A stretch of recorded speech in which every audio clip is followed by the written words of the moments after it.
Sudah tipis, OLED, dan AI laptop pertama di Indonesia. Ya, kalau di pikiranmu cuma MacBook aja yang punya laptop tipis, Asus juga punya loh. Bodinya tipis, terus layarnya juga sudah pakai OLED, dan yang terpenting laptop ini sudah pakai AI di dalamnya. Dengan bodi ramping cuma 1 cm, berat cuma 1 kg, prosesor terbaru Intel Core Ultra yang dilengkapi dengan chip AI, laptop ini juga menjadikan ZenBook paling ramah lingkungan. Ini dia laptop Asus ZenBook S13 OLED UX 5304 MA.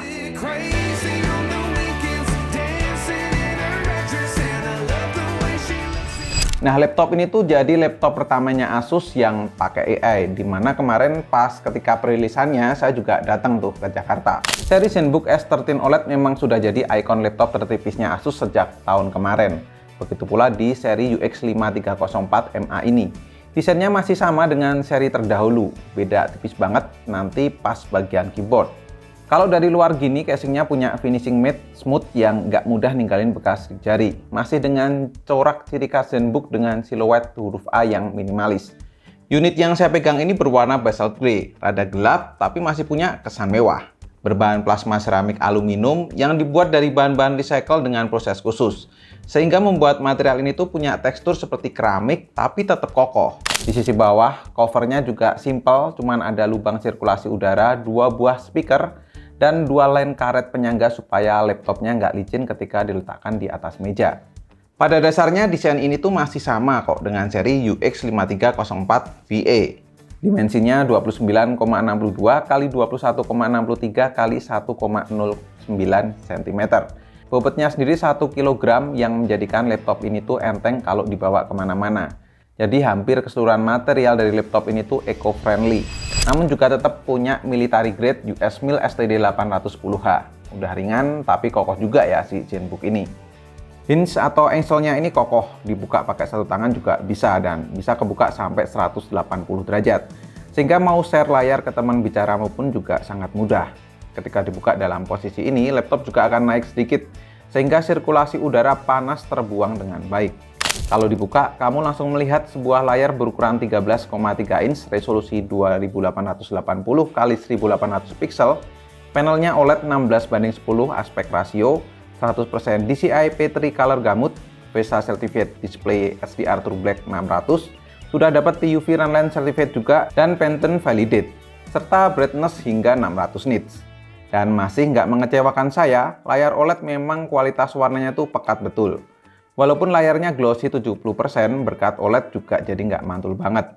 Dipakai dalam waktu lama pun juga masih nyaman, nggak bikin cepet capek. Karena Blue LED dikurangi sampai 70%. Seperti biasa, kamu bisa mengoptimalkan layar ZenBook ini dengan My Asus ya. Lewat Asus OLED Care, kamu bisa mengaktifkan pixel refresh. Terus ada OLED flicker free dimming. Ada juga pengaturan warnanya tuh, sesuaiin aja dengan kebutuhanmu. Opsinya banyak banget. Kalau sudah disetting gini kan, misal mau dipakai editing video, kerja office sehari-hari, atau untuk entertainment nonton film kan jadinya lebih nyaman. Bezel kiri kanannya pun jika kamu lihat ini tuh tipis banget. Bezel atas juga tipis dengan sebuah kamera yang dilengkapi dengan infrared yang sudah support Windows Hello. Berkat Asus AI Sense, online meeting juga jadi lebih bagus lagi tampilannya. Suara dari penangkapan mic-nya pun juga lebih detail. Two-way AI noise cancelling memberikan kualitas audio tetap jernih. Nah, ini salah satu contohnya ya. Oke, jadi ini adalah hasil perekaman videonya pakai si Asus ZenBook S13 OLED ya.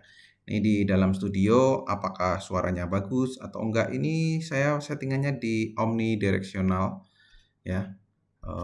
Ini direkam di situ pakai kameranya kami. Di sini langsung ke webcamnya. Coba. Ayo, tulis di kolom komen. Oke, jadi ini adalah perekaman suaranya, videonya juga ya. Ini pakai webcamnya ini si Asus di luar ruangan. Kayak gini. Di sana ada motor-motor lewat, walaupun nggak terlalu berisik sih sebenarnya. Cuman anginnya lumayan. Di bezel bagian bawah ada tulisan Asus ZenBook kecil tepat di tengah. Lanjut, di bawah layar tuh ada full size keyboard yang saya ngeh di sana ada satu tombol berbeda. Ternyata ini tombol untuk Copilot, sebuah AI yang akan membantu cepat dalam bekerja. Ya, laptop yang benar-benar laptop AI adalah laptop yang sudah menggunakan prosesor dengan NPU dan menyediakan Copilot K untuk menjalankan fitur Microsoft Copilot di Windows 11 yang terinstall di dalamnya. Lumayan nih fiturnya, bisa summarize artikel yang baru kita baca atau ya bisa difungsikan kayak ChatGPT pada dasarnya. Tapi ini versi free-nya ya. Balik lagi soal ke keyboardnya. Tombol-tombolnya tuh lengkap, fungsional tombol juga ada. Keyboardnya dilengkapi LED backlit dengan 3 tingkat kecerahan. Punya travel case 1,1 mm yang menurut saya feel ngetiknya tuh enteng banget. Jarak antar tombolnya juga pas untuk sebuah laptop yang berukuran 13 inch. Seluruh tombol dapat saya jangkau dengan baik. Ngetik pakai laptop ini berasa nyamannya. Dalam seminggu lebih ngetik beberapa script di ZenBook S13 OLED ini nggak mengalami masalah. Smooth abis. Bagian palm rest-nya cukup luas untuk meletakkan pergelangan tangan saya. Touchpad-nya apalagi. Asus nggak pelit. Bener-bener luas untuk sebuah laptop yang compact. Klik kiri dan kanannya juga kliki. Serta support Windows Gesture. Nah, di bagian palm rest-nya sebelah kanan kamu akan menemukan tulisan Sound by Harman Kardon. Di mana hasil suara speakernya tuh juga mantep. Kalau masih merasa kurang, masih bisa mengaktifkan volume booster lewat My Asus.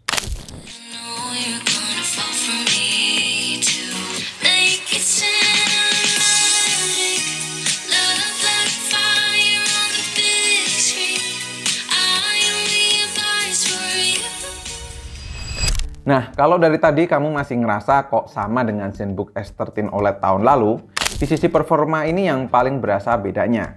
Karena selain memang sudah Intel Evo, prosesornya ini mantap betul. Intel Core Ultra 7 prosesor 155U 1,7 GHz, up to 4,8 GHz, 12 core, 14 threads. Intel AI Boost NPU dilengkapi dengan Intel Graphic, RAM 32 GB LPDDR5X onboard, dan SSD 1 TB M2 NVMe. Tambah mantep kan daripada ZenBook tahun lalu. Performa kayak gini tuh pas banget buat menunjang kebutuhan saya sehari-hari, yang kadang masih editing tipis-tipis dan lebih sering ke browsing dan tulis skripsi. Dalam pengetesan di beberapa benchmark, skornya pun juga bagus. Ngebench R23 multicore-nya di 4988, single core di 1678, 3D Mark Time Spy di 2203, dan PC Mark Time di 5882. Saya tes juga untuk rendering 4K seperti biasa, cuman butuh waktu 4 menit saja. Nah, dengan performa yang kenceng gitu, konsumsi dayanya ternyata juga nggak boros loh. Baterai berukuran 63 watt per hours ini dalam penggunaan saya bisa tahan lebih dari 10 jam. Tentunya ini nggak dipakai buat editing ya. Karena kalau buat editing video biasanya saya sambil colok adapternya tuh. Ukuran adapternya juga kecil kayak charger handphone dengan output 65 watt. ZenBook ini saya tes untuk nonton YouTube selama 1 jam, baterainya berkurang 8%. Jadi memang Intel Evo di sini nggak cuma pajangan doang, tapi memang sudah terbukti dari pengetesan kami.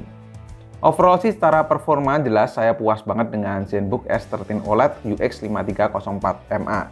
Performa kenceng buat yang editing video tipis-tipis kayak saya ini bisa banget. Kerjaan kantoran apalagi. Baterai juga irit sehingga kalau ketinggalan adapter charger masih bisa lah sampai jam kerja selesai. Kebagian port sebenarnya ini cukup minimalis sih kalau misal kamu seorang editing foto atau video. Di sebelah sisi kiri ada port HDMI 2.1, 2 kali port Thunderbolt 4 support display atau power delivery, dan sebuah indikator baterai. Di sisi kanan ada 1 kali port USB 3 Gen 2 dan sebuah port combo audio jack.